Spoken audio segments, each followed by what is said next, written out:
Hello friends, मेरे channel में आप सभी का हार्दिक स्वागत है।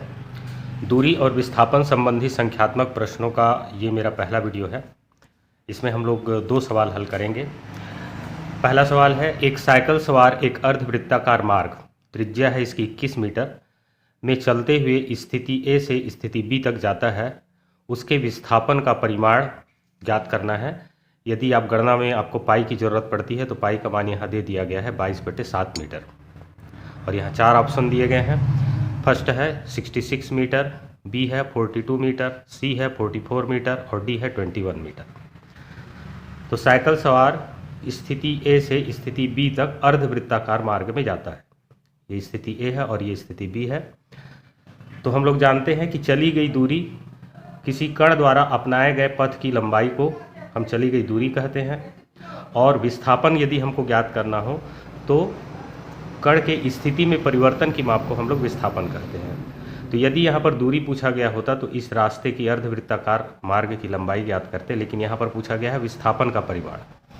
चली गई दूरी नहीं पूछी गई है। तो विस्थापन का परिमाण ज्ञात करने के लिए प्रारंभिक स्थिति और अंतिम स्थिति को एक सरल रेखाखंड से मिला देते हैं और इस रेखाखंड की लंबाई ही विस्थापन की माप होती है। और प्रारंभिक स्थिति से अंतिम स्थिति की ओर एक तीर का चिन्ह लगा देते हैं जो कि विस्थापन की दिशा को व्यक्त करता है। और जैसा कि आप जानते हैं कि विस्थापन सदिश राशि होती है और उसमें परिमाण भी होता है और दिशा भी होती है।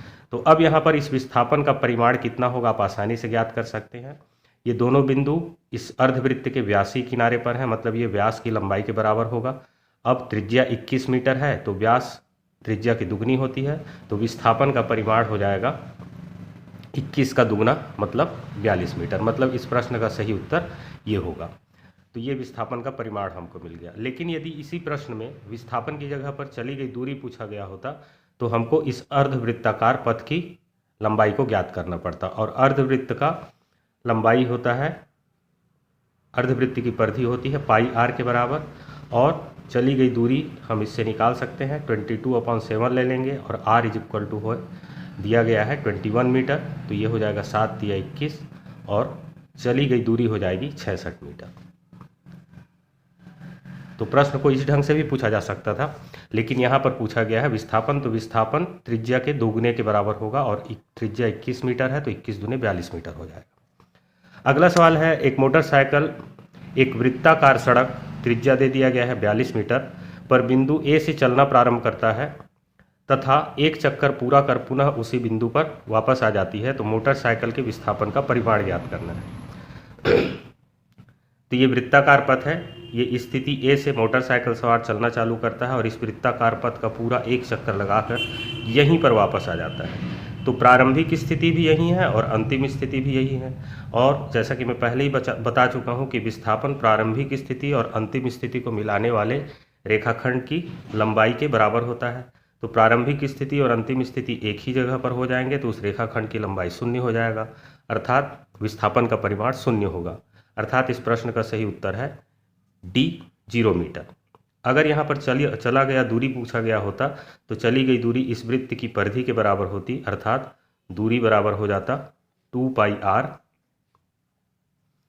और यहाँ 2 और पाई का मान हम ले लेंगे 22/7 और त्रिज्या दे दिया गया है 42 मीटर। तो ये हो जाएगा 7 × 42 और ये हो जाएगा 22 दूने 44 और गुणित 6 और ये आ जाएगा 264 के बराबर। तो यदि यहाँ पर चली गई दूरी पूछा गया होता तो ये ऑप्शन ए इसका सही उत्तर होता। लेकिन यहाँ पर पूछा गया है विस्थापन, तो विस्थापन का परिमाण 0 होगा क्योंकि प्रारंभिक स्थिति और अंतिम स्थिति एक ही जगह पर है। तो इसलिए प्रारंभिक और अंतिम स्थितियों को मिलाने वाले रेखाखंड की लंबाई अर्थात विस्थापन का परिमाण 0 होगा। Thank you.